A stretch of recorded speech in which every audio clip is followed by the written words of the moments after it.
Eh bien, bonjour à tous, bienvenue dans ce webinaire destiné à Photoshop pour les réseaux sociaux. Je me présente, je m'appelle Jean Loufuse, donc je suis graphiste indépendant et j'anime des formations sur Photoshop et sur InDesign pour le centre de formation Pyramide du groupe Abilwez. Et on va passer 3 quarts d'heure ensemble à la découverte de pratiques d'utilisation de Photoshop dans une démarche en fait de pour faciliter le travail en fait être efficace dans la création des visuels. Alors on va prendre plusieurs casquettes. On va commencer par la première casquette. On va se mettre dans la peau d'un community manager qui doit faire la promotion de légumes de saison. Et le premier visuel en fait qu'il s'apprête à créer, c'est un visuel à destination de Facebook. Donc, alors ici, on va respecter les formats qui sont annoncés par les différents réseaux sociaux. Ici, il se trouve qu'on est sur le format à 1200 par 630, c'est-à-dire que si je regarde en fait la taille de l'image, on est bien sur le format à 100% de l'utilisation finale sur le réseau. Donc on est à 1200 par 630. L'idée ici, c'est qu'une fois qu'on a réalisé ce visuel, maintenant il va falloir le décliner pour l'ensemble des autres réseaux sociaux. Alors je pourrais créer des nouveaux documents et puis réimporter les calques que j'ai déjà créés, mais on va ici découvrir une option qui est arrivé dans Photoshop il y a quelques versions déjà et qui va me permettre en fait de créer ce qu'on appelle des plans de travail. Alors je vais aller dans le menu calque de Photoshop, l'option nouveau et je vais créer un nouveau plan de travail. Et ici, ce que Photoshop me propose, c'est de créer un plan de travail et il a récupéré les dimensions du poste. Alors les dimensions du poste ici, c'est donc 1200 pixels par 630 et je vais lui donner un nom, je vais l'appeler Facebook, puisque ça correspond donc au visuel de Facebook.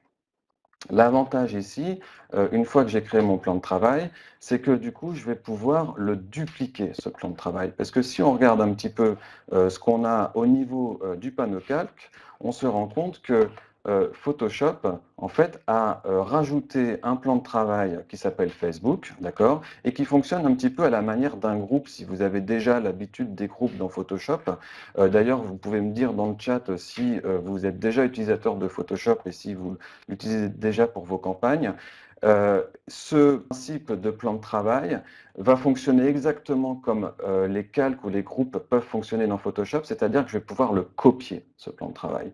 Et pour copier ce plan de travail, en fait, avec mon outil de déplacement, lorsque je sélectionne le plan de travail en cliquant sur son nom, qui est juste au-dessus du visuel, je maintiens la touche Alt enfoncée et je vais pouvoir faire une copie de ce plan de travail-là.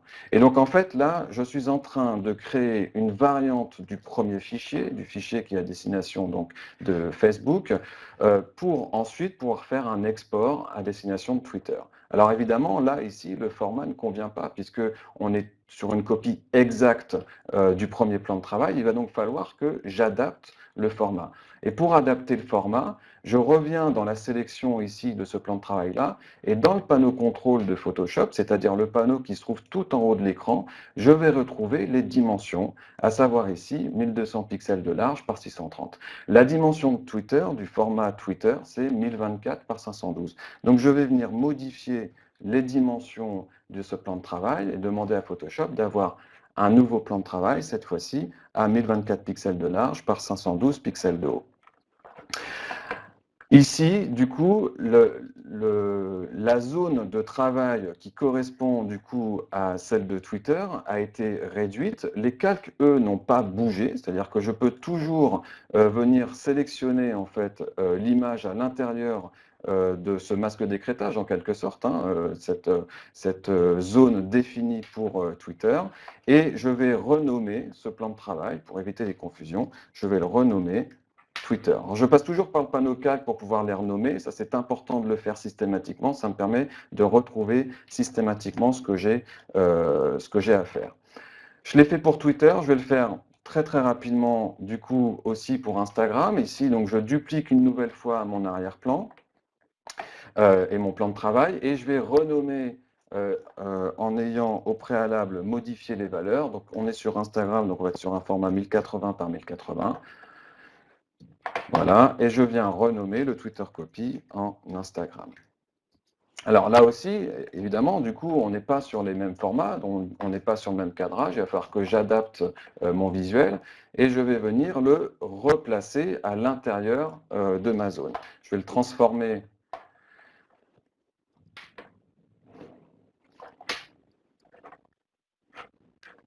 s'il veut bien se lancer, voilà. Donc je le transforme pour l'agrandir un petit peu. Alors remarquez que je suis sur un système d'objets dynamiques, on va revenir dessus un petit peu plus tard quand on fera la mise à jour derrière. Ça me permet du coup de conserver la résolution originale de l'image lorsque je l'ai envoyée.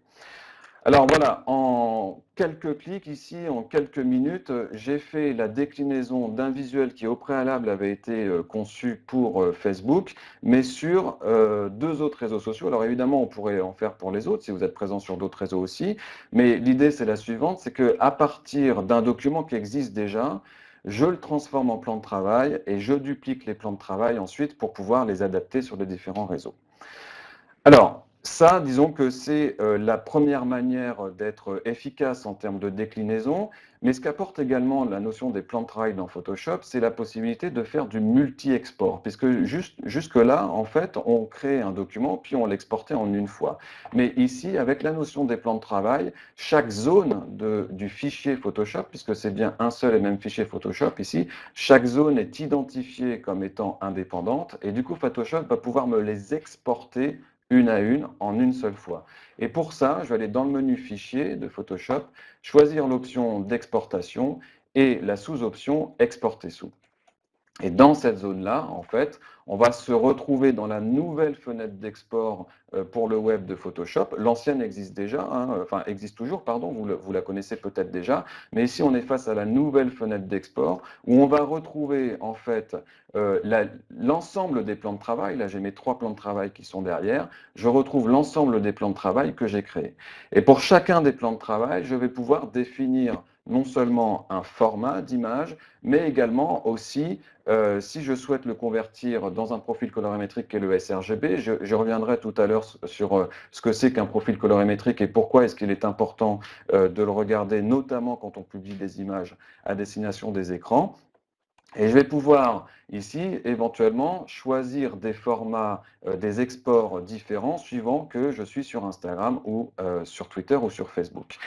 Je vais décocher par exemple ici les options de transparence, j'en ai pas besoin. Ça participe au poids de l'image. Vous voyez, dès que je décoche un petit peu la transparence, j'en ai pas besoin, j'ai pas de transparence. Bah, du coup, chacune des images diminue dans son poids. Et puis, je vais choisir aussi un format. Alors, j'ai pas choisi le format PNG au hasard, puisque le format PNG, c'est un format qui respecte la résolution dans les petits détails. Et les petits détails dans une image, eh bien, c'est souvent le texte. Et le texte, pour avoir une belle netteté dans la découpe de vos lettres, en fait, le choix du format d'export en PNG est le meilleur. Simplement, c'est vrai que le PNG peut avoir une réputation d'être un format de fichier un peu lourd, et parce que ici, par défaut, il est en 24 bits, c'est-à-dire qu'en fait, il va enregistrer autant de couleurs que le JPEG. Mais on peut très bien lui demander d'être dans une version 8 bits, c'est-à-dire d'avoir un maximum de 256 couleurs.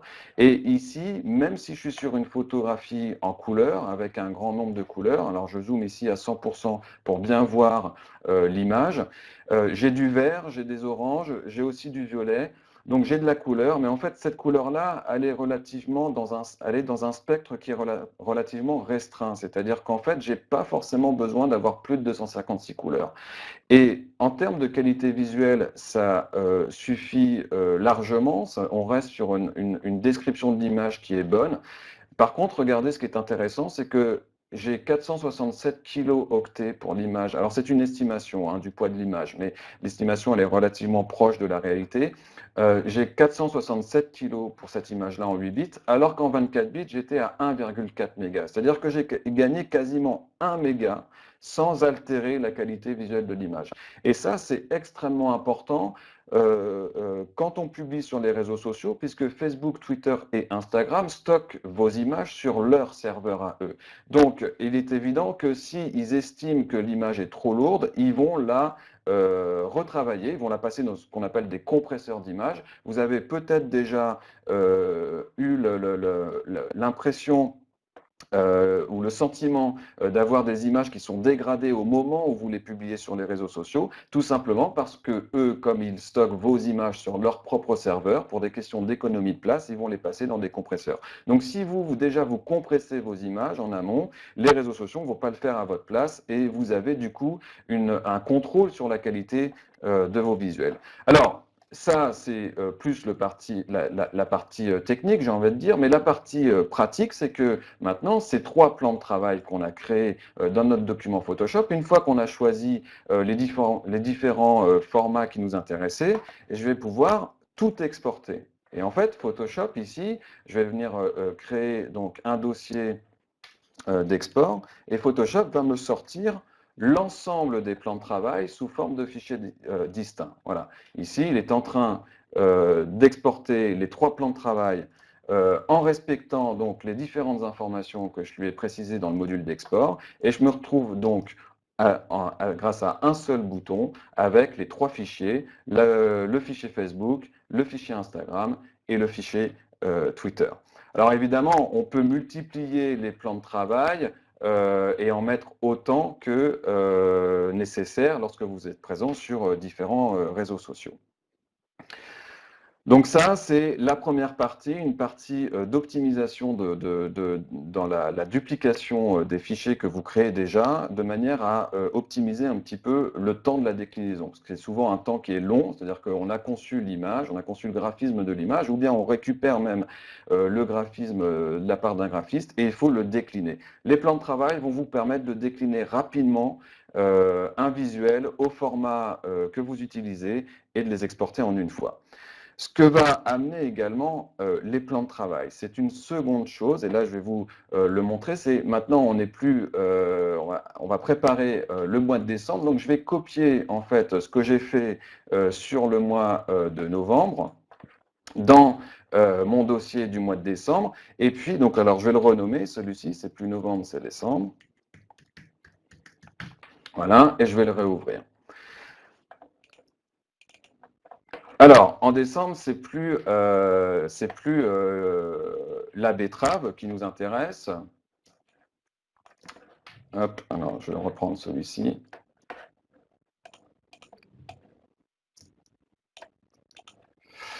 Voilà, je le rappelle, décembre.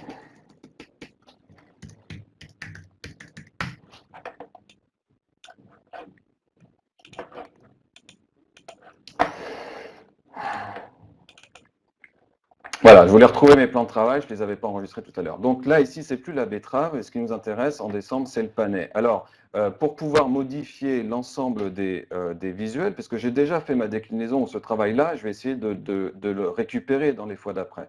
Donc, ce qui se passe ici, l'avantage en fait de travailler avec les plans de travail et les objets importés, c'est que mon calque de betterave ici, il a un aspect un peu particulier, c'est qu'il a une petite chaîne ici. Cette petite chaîne ici, elle indique que le visuel de la betterave est un visuel qui est importé et lié. C'est-à-dire qu'en fait, le fichier, il est lu par Photoshop, mais il est stocké sur mon ordinateur. Et l'avantage de pouvoir faire ça, c'est que je vais pouvoir rééditer le lien du fichier. Ici, donc, je vais faire un clic droit sur mon calque. Vous ne voyez pas le clic droit a priori dans le menu déroulant, mais il y a une option rééditer le lien du fichier. Et quand je choisis cette option rééditer le lien du fichier, je vais pouvoir aller chercher le fichier du panais, voilà, ça y est, c'est fait. Je vais pouvoir chercher le fichier du panais qui se trouve dans mon dossier du mois de décembre. Et lorsque je vais choisir l'option d'importation, eh bien Photoshop va mettre à jour du coup le visuel qui est présent sur les 3 plans de travail. Voilà, on va attendre que le petit cartouche blanc se retire et vous allez peut-être commencer à apercevoir donc les 3 visuels du panais qui ont été mis en place. J'ai l'impression que ça s'affiche chez toi aussi ou pas. Ah, ça y est, c'est revenu. Très bien. Donc là, on a donc les 3 fonds visuels qui ont été mis à jour. Alors évidemment, également changer le texte, puisqu'on n'est plus en train de parler de la betterave, mais en train de parler du panais. Eh bien, pour le texte, ça va être exactement la même chose. C'est le même principe. C'est-à-dire qu'on peut très bien aussi avoir des calques Photoshop qui sont importés. Et là, ici, on a un calque qui est importé depuis un autre fichier dans l'ordinateur. En fait, c'est un fichier pour vous montrer qui s'appelle textemoi.psd, donc c'est un fichier PSD. Et ce fichier PSD, je vais pouvoir l'ouvrir dans Photoshop. Donc, je double-clique sur l'icône du calque texte et j'arrive, voilà ici, j'arrive donc sur le fichier Photoshop qui est constitué de plusieurs calques et c'est ces calques-là que je vais pouvoir modifier. Alors, je viens prendre mon outil texte dans Photoshop et je viens modifier donc le terme ici pour passer au terme et évidemment, ce n'est pas la reine, mais c'est le roi. Et on n'est plus en novembre, mais on est en décembre. Alors là, cette modification du texte, cette mise à jour, je la fais. L'idée, en fait, c'est de la faire une seule fois. Puis, une fois que c'est fait, j'enregistre mon fichier. Et de la même manière qu'avec mon image de tout à l'heure, eh bien, le texte a été mis à jour sur l'ensemble des plans de travail.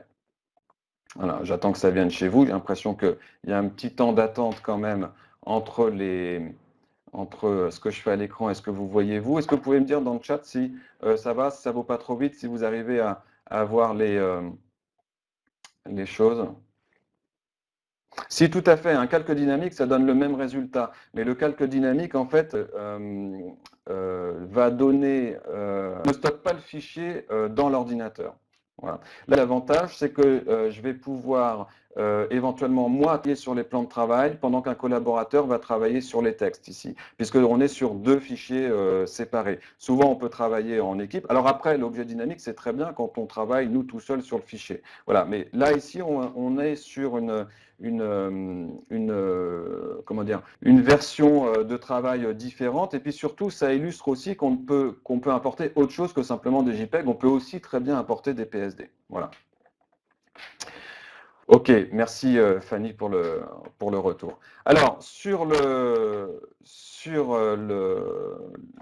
fichier ici, il nous reste encore un travail à faire, c'est la modification de la couleur, puisque la couleur qui est derrière le cartouche. Puisque cette couleur un peu violette, en fait, c'est une couleur qui avait été récupérée depuis la betterave. Et l'idée ici, puisque on n'est pas forcément graphiste, ou on n'a pas forcément une bonne idée de la couleur qui pourrait se marier avec ce qu'on est en train d'utiliser, je vais vous montrer une petite astuce qui vous permet d'échantillonner une couleur dans l'image, et comme ça, vous êtes sûr de trouver une couleur qui va correspondre avec votre image. L'astuce ici, c'est pour pouvoir modifier en fait la couleur de ce rectangle ici, je le double. Ça m'ouvre le sélecteur de couleurs que sans doute vous connaissez déjà un peu, mais si je sors la souris du sélecteur de couleurs, en fait mon curseur change d'aspect, ça devient une pipette, et cette pipette va me permettre, en cliquant dans l'image, d'aller récupérer une couleur qui est présente dans l'image.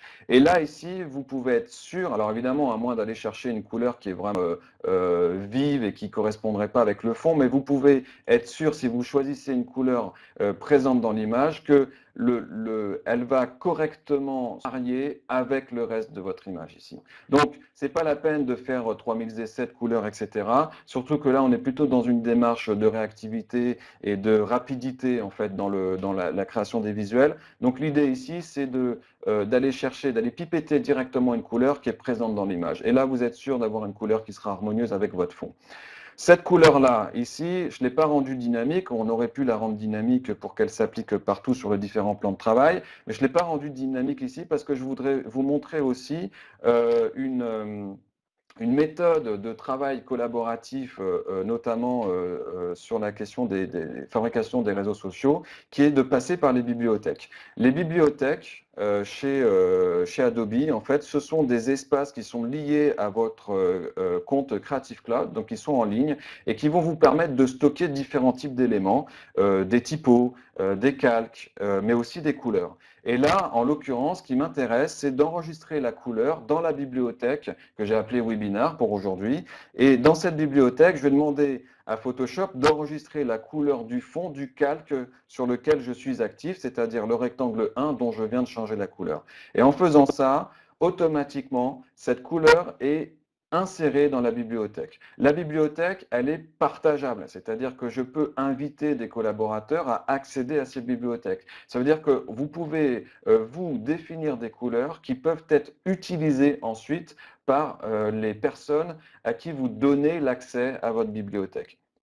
On peut penser à des chartes graphiques, on peut penser à des logos, on peut penser à des styles qui ont été définis en amont et que les personnes avec qui vous collaborez vont pouvoir utiliser dans les déclinaisons. Et là, moi, je vais pouvoir l'utiliser aussi, parce qu'une bibliothèque, ça permet de se partager à nous-mêmes aussi des éléments. Et donc, je vais pouvoir récupérer le deuxième rectangle, celui pour Twitter, et appliquer la couleur que je viens d'enregistrer dans la bibliothèque. Donc ici, j'ai récupérer une couleur à l'intérieur du visuel, je l'ai enregistré dans la bibliothèque et ça m'a permis du coup de l'appliquer derrière dans les blocs. Une fois que j'ai fait ça, bah, ça y est, je peux enregistrer, j'ai mis à jour le visuel, j'ai mis à jour le texte, tout s'est décliné, j'ai mis à jour la couleur, il n'y a plus qu'à refaire un export. Je vais aller dans le menu Fichier, Exportation, Exporter sous, et je vais retrouver mes 3 plans de travail, avec là aussi la possibilité de choisir un format d'export différent suivant les plans de travail et de l'exporter. J'exporte tout. Ici, je vous invite à faire attention, j'en parle parce que ça m'arrive encore très régulièrement. Quand vous choisissez le dossier d'export, attention parce que le nom qui est donné au fichier, c'est le nom du plan de travail. Et donc là, ici, si je refais un export, il m'écrase les anciens. D'accord? Donc, soit on fait un deuxième dossier d'export, soit on en fait un à l'intérieur. Là, je vais l'appeler décembre. Voilà. Mais il ne faut pas oublier de le faire parce que ça surprend toujours d'avoir écrasé les anciens fichiers au moment de l'export.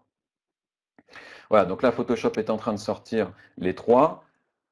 Et donc, dans mon dossier d'export, j'ai un nouveau dossier où je vais retrouver donc ici les visuels des 3 réseaux sociaux qu'on est en train de travailler, mais cette fois-ci pour le mois de décembre. Donc, j'ai préparé en amont mes futurs fichiers.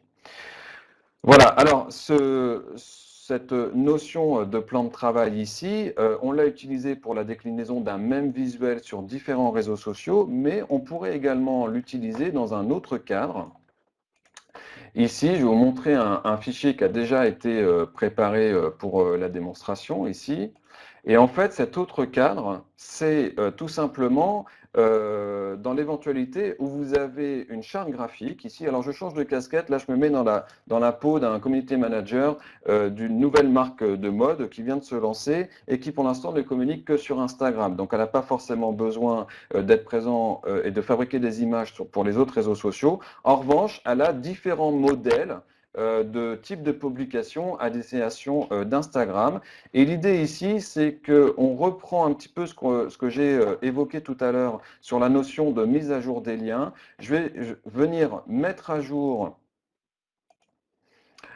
les blocs gris que vous voyez ici, qui sont en fait une image que j'appelle une image lorem, c'est une image qui est composée que de gris, mais ça me permet du coup ensuite de venir importer, mettre à jour une nouvelle image. Et donc là, je viens importer un nouveau visuel à l'intérieur de ce fichier-là. Et en fait, du coup, ce visuel, un peu à la manière de ce qu'on a vu précédemment, va venir s'importer dans les différents plans de travail qui sont déjà présents. Alors, je ne vais pas forcément tous les utiliser, mais à un moment donné, je vais pouvoir dire, ah bah oui, très bien, en fait, ce qui se passe dans le plan de travail option 7 me convient, j'aime bien le résultat qui est ici, dans option 5, ça me va aussi, et dans option 3, ça me va aussi. Et du coup, je vais exporter non pas l'ensemble des plans de travail, mais uniquement ces 3-là, ceux où finalement, je me dis en un coup d'œil, comme ça, oui, ça va, ça va, ça va. Pas les autres, ça servira pour un autre visuel, mais ces 3-là me conviennent. Ça peut être aussi ça, l'utilisation des plans de travail, c'est-à-dire pas forcément sur des formats différents, sur des formats d'export différents, mais plutôt sur des compositions graphiques différentes. Et là, pour les sortir uniquement ces 3-là, ces plans de travail, je ne vais pas passer par le menu Fichier, Exporter, Exporter sous, puisqu'il va me sortir tous les plans de travail. Ici, je veux exporter précisément l'option 7, l'option 5 et l'option 3. Et pour pouvoir faire ça, je vais aller dans le panneau calque directement. Alors, je vais masquer ma bibliothèque. Je vais aller dans le panneau calque. Et en fait, alors je me rends compte ici que mon panneau de calque, il est très ouvert et qu'il y a énormément de lignes et de calques. Alors pour m'y retrouver un petit peu, eh bien, je vais vous montrer une astuce qui permet d'aller taper ce qu'on cherche. D'accord? Moi, je sais que mes plans de travail, ils s'appellent options. Donc, dans le menu calque ici, j'ai la possibilité de filtrer les types de calques en fonction de ce que c'est. Je peux filtrer suivant des effets appliqués, suivant des modes, suivant que ce sont des objets dynamiques ou par nom. Le plan de travail s'appelle tous options. Je vais chercher le nom et je viens options.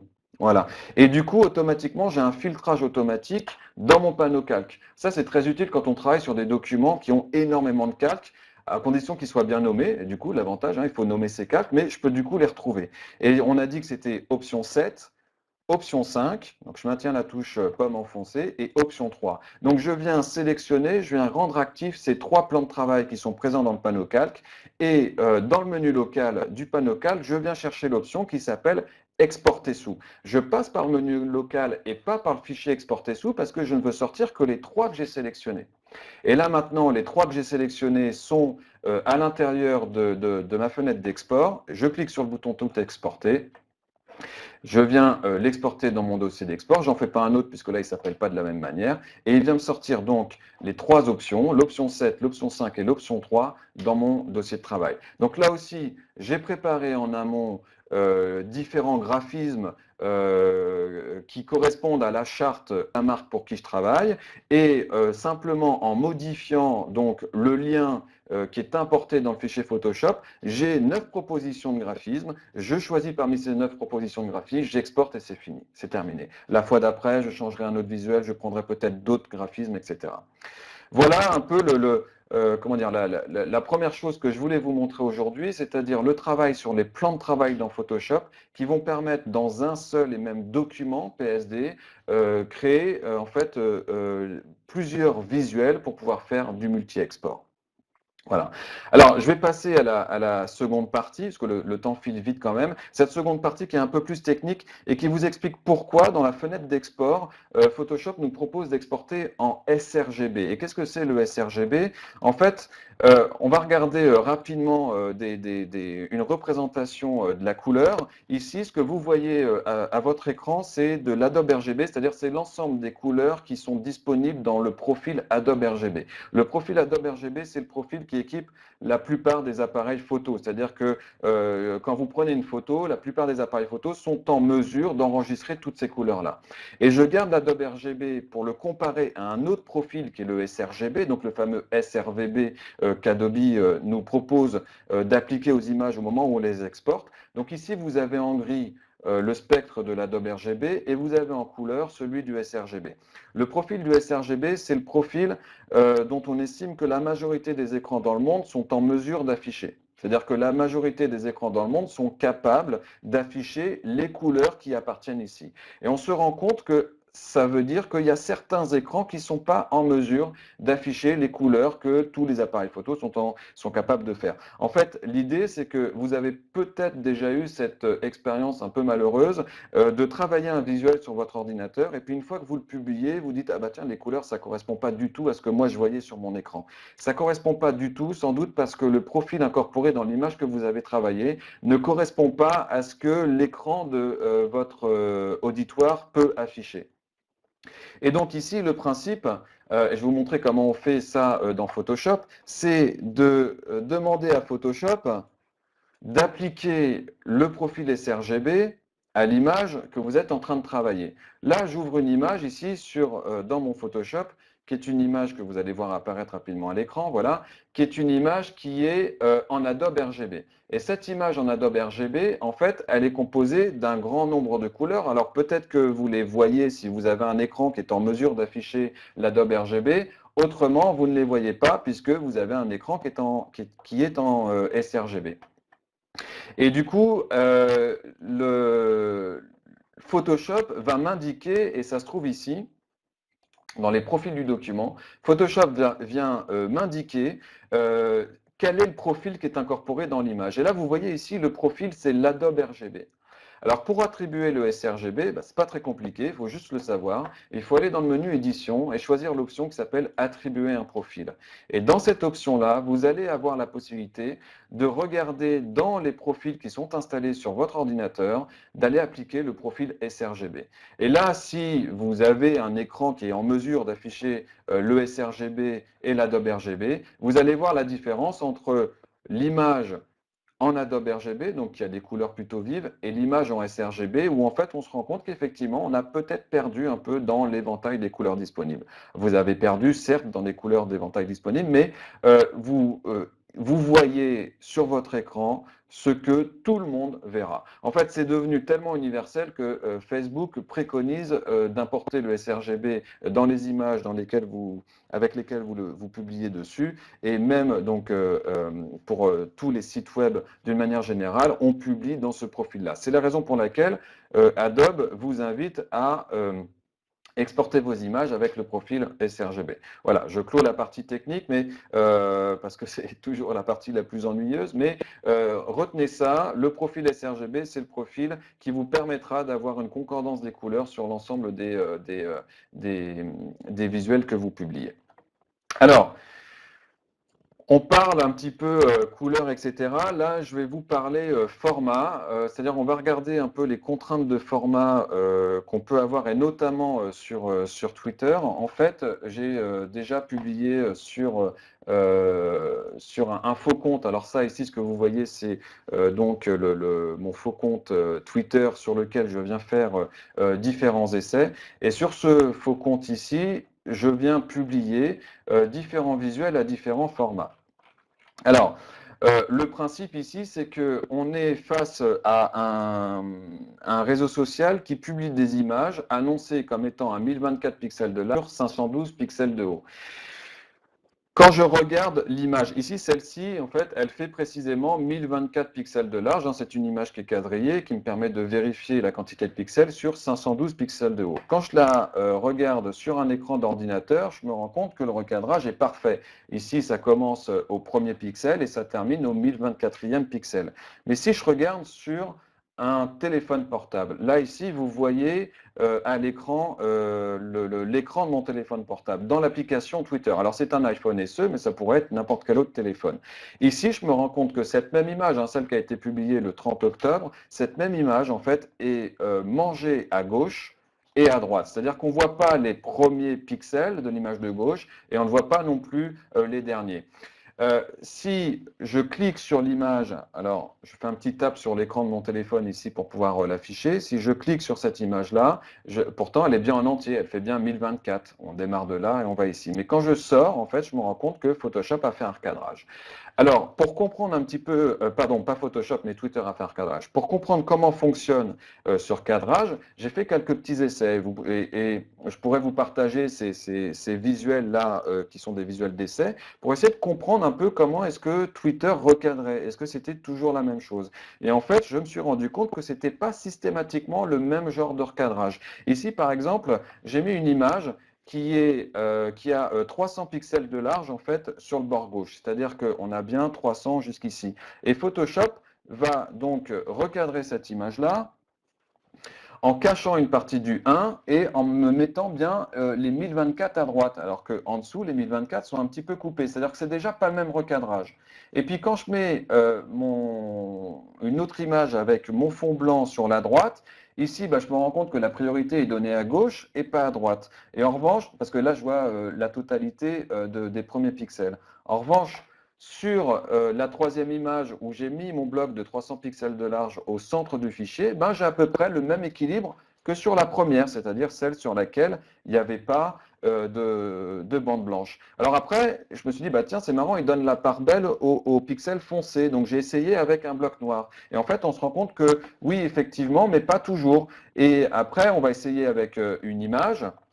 Donc ici, j'ai mis un petit perroquet. Et en fait, il se trouve que Twitter est en mesure d'identifier ce qui se passe à l'intérieur de l'image et de donner une importance. Donc, en fait, il y a une sorte, j'imagine, d'intelligence artificielle derrière où il va donner une importance soit au visuel qui est en majesté, soit au texte.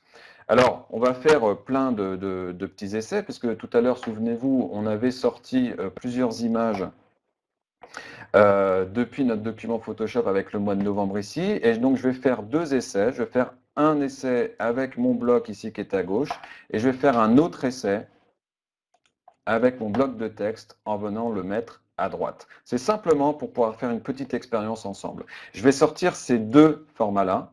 C'est 2 plans de travail, d'accord? Donc je les sélectionne tous les deux. Je vais aller dans le menu déroulant du panneau calque et choisir d'exporter sous. Je vais exporter ces 2 plans de travail, donc Twitter et Twitter Copy. Je vais mettre ça directement sur le bureau. Et on va publier les deux et on va essayer de voir comment Twitter analyse ces images pour pouvoir ensuite les afficher. Alors, je vais les publier directement depuis le site web ici. Voilà, donc je vais faire publier un nouveau tweet. Je reviens là, hop, je rajoute une image. Je commence par donc l'image qui est sur le bureau et qui s'appelle Twitter. Donc, c'est celle avec le texte qui se trouve en haut à gauche. Je tweet. C'est publié et j'en mets une nouvelle avec le Twitter copy, donc, et je tweet. Alors, sur le desktop, sur l'ordinateur, il n'y a pas de changement, on ne voit rien, puisque en fait, l'image n'est pas recadrée. Mais si je viens sur le téléphone, donc je vais hop, mettre à jour le téléphone. Là, j'ai les deux images qui arrivent et en fait, je me rends compte que Twitter, il a bien repéré le texte et il a donné de l'importance au texte. Parce que si vous remarquez, en fait, j'ai pas touché à l'image de fond, j'ai pas touché à l'assiette, mais l'assiette sur la deuxième image ici est un peu plus à gauche que l'assiette sur l'image qui se trouve juste en dessous. Ça veut dire quoi? Ça veut dire qu'en fait, ici, Twitter, il a décalé un petit peu l'image vers la gauche de façon à ce qu'on puisse bien voir le texte qui se trouve là. Alors ça, du coup, ça signifie quoi? Ça signifie que vraisemblablement, quand vous publiez des images qui sont en 1024 par 512, eh bien, il y a certaines images qui ne sont pas visibles. Certaines parties de l'image qui peuvent être masquées. Et comme Twitter à 80%, il a une consultation mobile, il y a de fortes chances que sur le mobile, vos images soient tronquées. Peut-être que ça vous est déjà arrivé.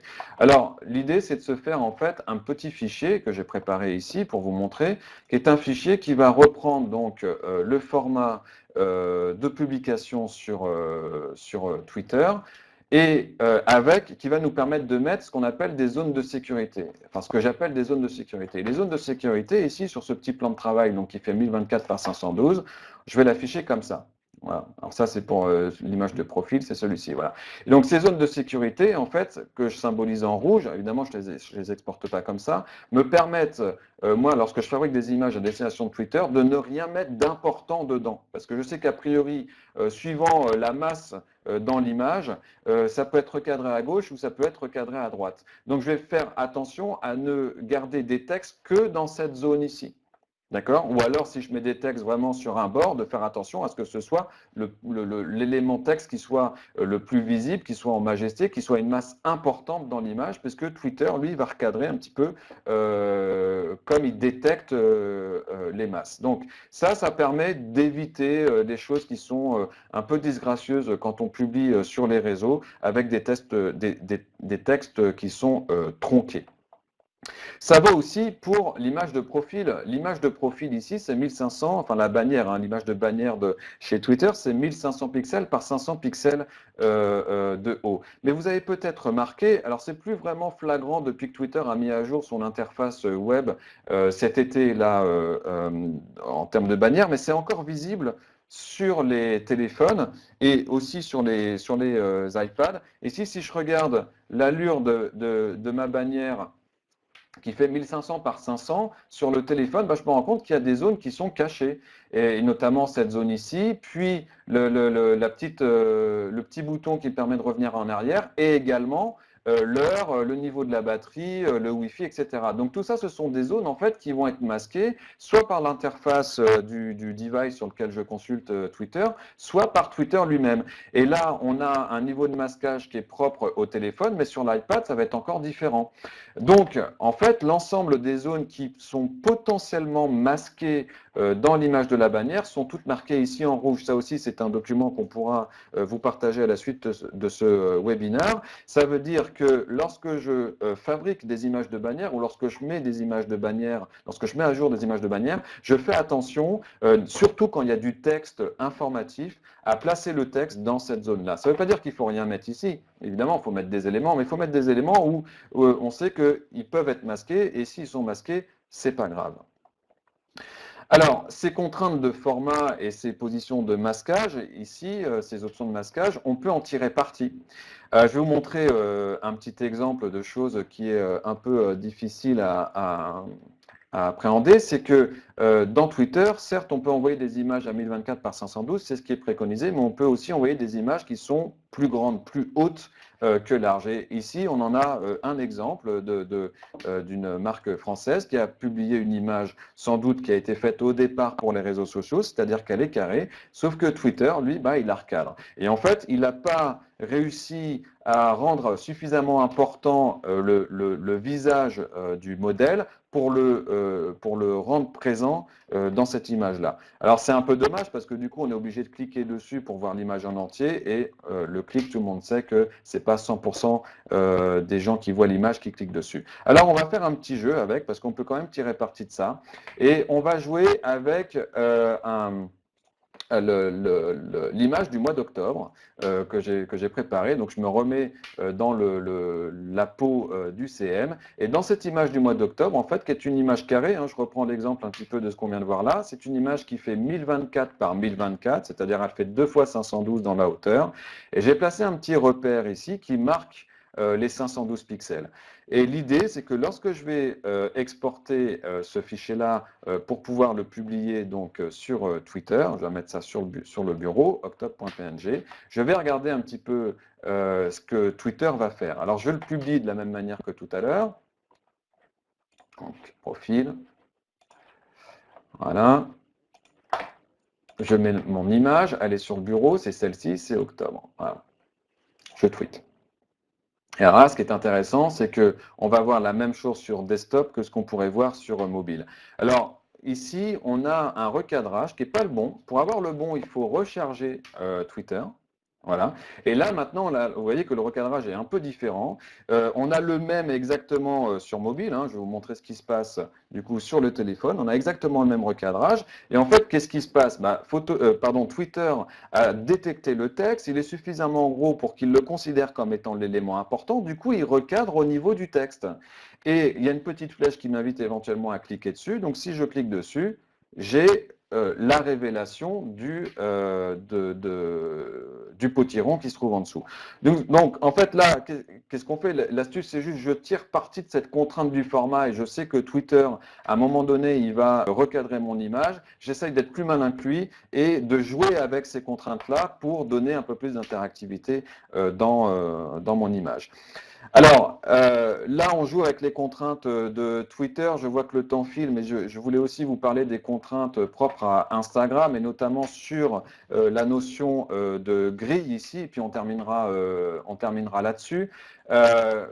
Sur Instagram, la contrainte du carré est très souvent utilisée pour fabriquer un principe de grille ici. Et ce principe de grille, pour pouvoir venir le mettre en place dans Photoshop, c'est extrêmement simple. On a tous les outils qui sont là déjà pour pouvoir le faire.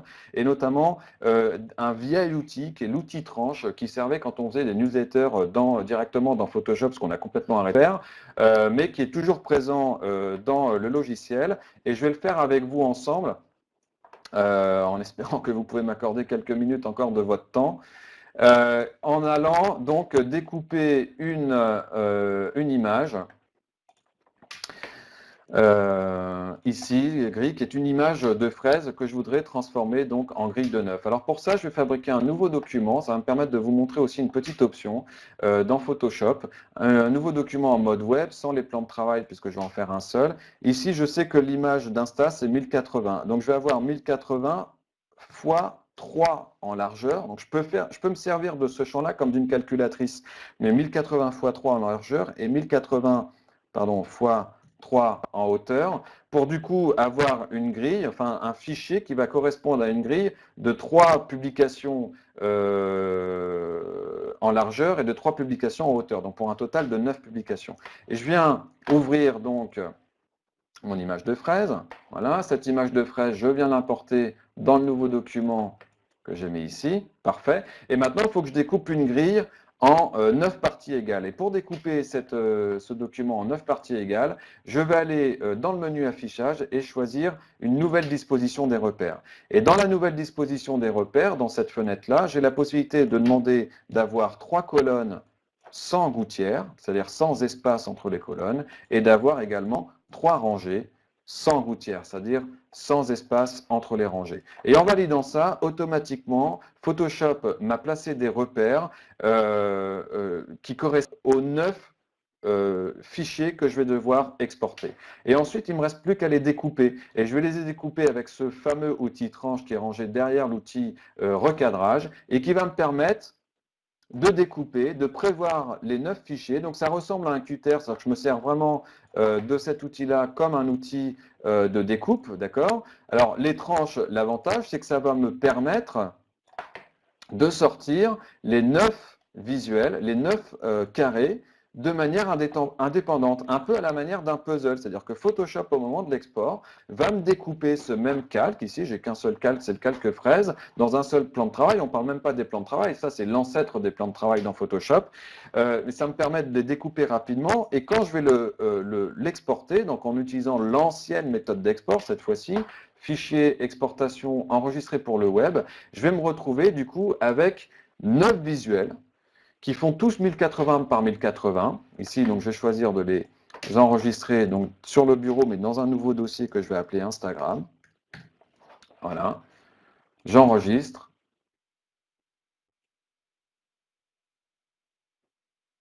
Voilà. Et donc, sur le bureau, je me trouve avec un dossier Instagram où il m'a créé un dossier image. Et dans ce dossier image, j'ai les 9 visuels qui font 1080 par 1080 chacun et que je peux publier en commençant par le 9 et en remontant jusqu'au 1 de manière à avoir ce fameux principe de grille qui est plébiscité de plus en plus par différents comptes Instagram.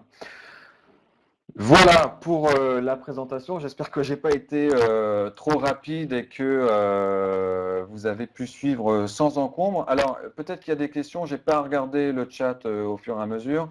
Alors, je les prends en remontant. Michael, tu sélectionnes ton calque du plan de travail et tu changes la dimension. Ah oui, d'accord, tu réponds. Merci, merci Michael. Super. Il y a un peu de décalage, le son. Quel format pour LinkedIn? Alors, les formats. Je pourrais vous partager ça aussi, mais je me suis fait une petite anti-sèche au fur et à mesure des travaux que j'utilise. Alors pour LinkedIn, pour répondre précisément à la question, voici donc les formats pour LinkedIn. Alors suivant qu'on est sur des grandes images, on va être à 1128 par 376. Et puis suivant aussi qu'on est sur une page d'entreprise ou que vous êtes sur une page personnelle, la dimension va changer. Ce petit tableau là, je pourrais le partager. On verra comment on peut faire. Et je recense en fait les formats les formats recommandés pour Facebook, pour Twitter, Instagram, LinkedIn, Pinterest, YouTube, Tumblr, Spotify. C'est un début parce que c'est pas très facile à trouver, mais il y a un petit début. Et Google+, bon ça c'est juste pour la blague, c'était là, je l'ai pas supprimé. Même si on ne fait plus rien pour eux. Alors, il n'y a pas tous les réseaux sociaux, mais il y a, disons, les principaux. Voilà. Pour le reste, qu'est-ce qu'on a? Tac, oui, j'ai été rapide, un peu trop rapide, je suis désolé. Alors, je crois qu'il sera en replay, hein, vous pourrez retrouver le replay. Voilà, comment on fait pour redimensionner les plans de travail qu'on duplique. Alors, pour redimensionner les plans de travail qu'on duplique, en fait, donc c'est la première, sur le premier objet. Lorsqu'on les duplique, je vais dupliquer Twitter copy ici, voilà. Lorsque je duplique le plan de travail, ah, tiens, ça m'a pris les deux, parfait, c'est pas grave. Je le sélectionne, celui qui m'intéresse, donc je clique sur son nom, et dans le panneau contrôle, j'ai les dimensions du plan de travail. Et là, donc, je viens modifier. Alors, je vais refaire un plan de travail pour Instagram, par exemple, donc 1080 par 1080. Et donc, j'ai en direct, en fait, la modification du plan de travail. 1080 par 1080, voilà. Donc ici, le plan de travail se modifie. L'organisation des plans de travail, ici, elle est totalement libre, hein. Vous pouvez faire ce que vous voulez quand vous cliquez sur un plan de travail. Voilà. Hop, hop, hop. D'autres. Genre, je remonte dans le temps, je remonte dans le temps. Donc ça, c'est bon. Voilà, non, bah, je pense que c'est bon. Merci de nous avoir suivis. Je vous souhaite une très bonne journée et de fabriquer des très beaux visuels pour les réseaux sociaux. À bientôt. Merci Mickaël d'avoir répondu, d'avoir fait le service après-vente. Merci beaucoup, c'est cool. Merci à vous tous. Bonne fin de journée.